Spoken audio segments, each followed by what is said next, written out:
Khairatabad MLA Danam Nagender కు షాకుల మీద షాకులు తగులుతున్నాయి. ఫిరాయింపు ఎమ్మెల్యేల అనర్హత పిటిషన్పై సుప్రీంకోర్టులో విచారణ జరుగుతోంది. ఇంకెంత కాలం కావాలంటూ ధర్మాసనం ప్రశ్నిస్తోంది. సుప్రీంకోర్టు కామెంట్లతో ఉప ఎన్నికలు వస్తాయనే చర్చ సాగుతోంది.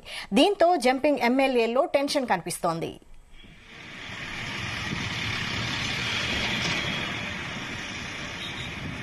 మరోవైపు ఖైరతాబాద్ ఎమ్మెల్యే దానం నాగేందర్ కు సొంత పార్టీ నుంచే షాక్ తగులుతోంది.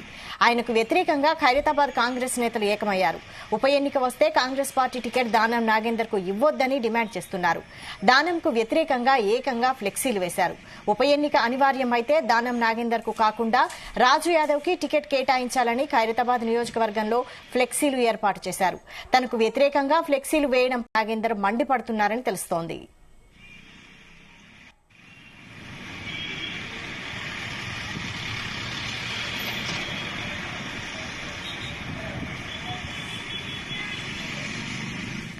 దీనిపై మరిన్ని అప్డేట్స్ బ్యూరో చీఫ్ నరేందర్ అందిస్తారు. నరేందర్.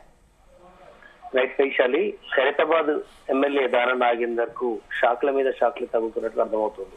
ఎందుకంటే ఆయన పార్టీ మారిన తర్వాత ఒక పక్క ఎంపీగా పోటీ చేయడం, ఎంపీగా ఓడిపోవడం, తర్వాత ఆయన ఇప్పుడు దీనికి సంబంధించినటువంటి అనర్హత పిటిషన్ మీద సుప్రీంకోర్టులో విచారణ జరుగుతున్నటువంటి సమయంలో కూడా ఇప్పుడు ధర్మాసనం ఖచ్చితంగా మందలించినటువంటి పరిస్థితి మనం చూస్తున్నాం. ఎందుకంటే ఇంకెంతకాలం కావాలి అన్నటువంటి విషయం మీద కూడా సుప్రీంకోర్టు కామెంట్లు చేస్తున్నటువంటి ఈ సమయంలో ఇప్పుడు ఖైరతాబాద్ ఎమ్మెల్యే ఖైరతాబాద్ నియోజకవర్గంలోనే అక్కడ ఉన్నటువంటి లోకల్ లీడర్స్ అందరూ కూడా ఆయనకు వ్యతిరేకంగా ఫ్లెక్సీలు కట్టడం, ముఖ్యంగా రాజు యాదవ్ అక్కడ గతంలో కార్పొరేటర్ గా పనిచేసినటువంటి ఆయన పేరును సూచిస్తూ అక్కడ ఉన్నటువంటి లోకల్ లీడర్లందరూ కూడా కాంగ్రెస్ పార్టీ టికెట్ ఖచ్చితంగా రాజు యాదవ్ కే ఇవ్వాలి అన్నటువంటి డిమాండ్ తో ఒక ఫ్లెక్సీని, పెద్ద ఫ్లెక్సీని పలు చోట్ల వేయడం జరిగింది. ఇది పెద్ద ఎత్తున చర్చకు దారితీస్తుంది ఖైరతాబాద్ నియోజకవర్గంలో. ఎందుకంటే ఆయన ఓటమి అంటే వాస్తవానికి ఆయన ఇప్పుడు 5-6 సార్లు గెలిచినటువంటి వ్యక్తి దానం నాగేందర్. గతంలో ఆసిఫ్ నగర్ లో 10 సార్లు గెలిచారు. ఇప్పుడు ఖైరతాబాద్ అంటేనే దానం నాగేందర్ అనేటువంటి సిచ్యువేషన్ లో ఇప్పుడు ఆయన బీఆర్ఎస్ పార్టీ నుంచి కాంగ్రెస్ పార్టీకి చేరిన నేపథ్యంలో ఖచ్చితంగా రేపు కనుక కాంగ్రెస్ పార్టీ టికెట్ కనుక అంటే ఉప ఎన్నిక ఒకవేళ జరిగితే ఉప ఎన్నిక వస్తే ఖచ్చితంగా ఆయనకు కాకుండా రాజు యాదవ్కే ఇవ్వాలి అన్నటువంటి డిమాండ్ పెడుతూ ఫ్లెక్సీలు వెళ్ళడం అనేది చర్చనీయాంశం అవుతుంది. ఎందుకంటే గతంలో మనం చూసాం అక్కడ పీజీఆర్ కూతురు కూడా మొన్న ఖైరతాబాద్ లో ఇదే టికెట్ నుంచి పోటీ చేసింది. బట్ ఓ పక్క ఇప్పుడు రాజు యాదవ్ పేరు వినపడుతుంది.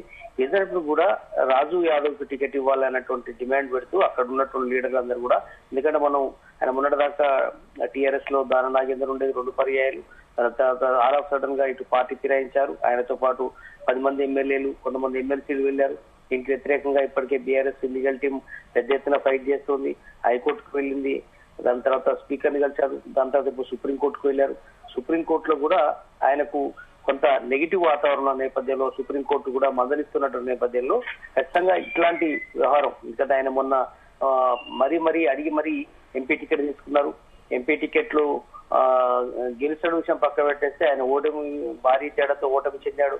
అక్కడ బాగా నర్వస్ అయ్యాడు. ఇప్పుడు కోర్టు నుంచి వస్తున్నటువంటి ఈ వ్యాఖ్యల నేపథ్యంలో ఖచ్చితంగా ఆయనకు ఒక ముచ్చెమటలు పడుతున్నటువంటి నేపథ్యం.